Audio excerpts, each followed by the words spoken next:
ভোর রাতে যখন সাহারি খেতে উঠবেন, আপনি তো সাহারি খেতে উঠেন, আপনি জানেন ওই সময়টার দাম কত? আমরা বেশিরভাগ মানুষ জানি না ভোর রাতের এই সময়টার দাম কত।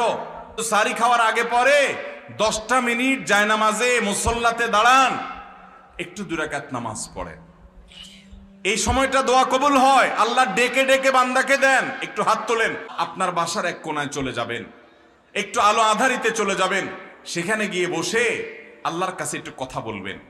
সেজদা চলে যাবেন, সেজদা গিয়ে আল্লাহর সাথে একটু মন খুলে কথা বলবেন। আল্লাহ, আমি অনেক গুনাহ করেছি, আল্লাহ আমি অনেক পাপিষ্ঠ। শুনেছি আপনার রাসূল জানিয়েছেন যে এই মাসে নাকি আপনি অনেক পাপিষ্ঠকে মাফ করে দিবেন। আল্লাহ, আপনি নাকি অনেক জাহান্নামে যাদের নাম চলে গেছে জাহান্নামী তালিকাভুক্ত, তাদেরকে মুক্ত করে জান্নাত দিয়ে দিবেন, আপনি নাকি ওয়াদা করেছেন। আল্লাহ, আমাকে একটু তাদের মধ্যে শামিল করে দেন। আল্লাহ, আপনি দিলে আপনার কোনো অভাব হবে না। আল্লাহর সাথে একটু কথা বলা, মুনাজাত করা।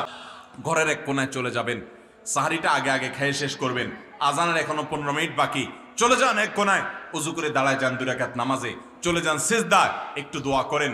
নিরিবিলি জায়গা যদি বাসায় না থাকে, ছাদে চলে যান, মসজিদে আগে চলে যান, এক কোনায় চলে যান।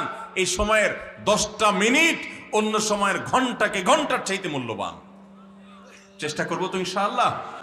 ভাইরা আমার, সিয়াম আমাদেরকে হারাম ছাড়ার প্রশিক্ষণ দেয়। সিয়াম আমাদেরকে বলে তোমার যা মনে চায় তা করতে পারবা না। অনেক অবৈধ কাজ করার সুযোগ আসে, তোমার মনেও চায়, কিন্তু করা যাবে না। কারণ যে তুমি রোজা রয়েছো, রোজা রেখে তুমি ট্রেনিং নিয়েছ যে পানি থাকলেই পান করা যাবে না, খাদ্য থাকলেই খাওয়া যাবে না, ক্ষুধা থাকলেই খাওয়া যাবে না, আল্লাহর ভয়ে বেঁচে থাকতে হবে।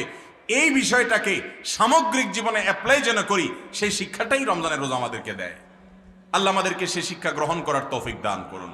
ভাইরা আমার, রোজাকে যদি আপনি এক কথায় বুঝতে চান, এক কথায় যদি বলি রোজা কি, তাহলে আপনি বলতে পারেন রোজা বলা হয় সবরের নাম। রোজা কিসের নাম ভাই? সবরের নাম। ওই যে ক্ষুধা আছে, খাবারও আছে, তৃষ্ণা আছে, পানিও আছে, তারপরও খাচ্ছেন না, এর নাম সবর। এর নাম কি? ধৈর্য ধারণ করা, নিজেকে নিয়ন্ত্রণ করতে শিখা। আমাদের যুবকদেরকে উচ্ছৃঙ্খল হওয়ার জন্য হাজারটা আয়োজন ভোগবাদী এই সমাজে আছে।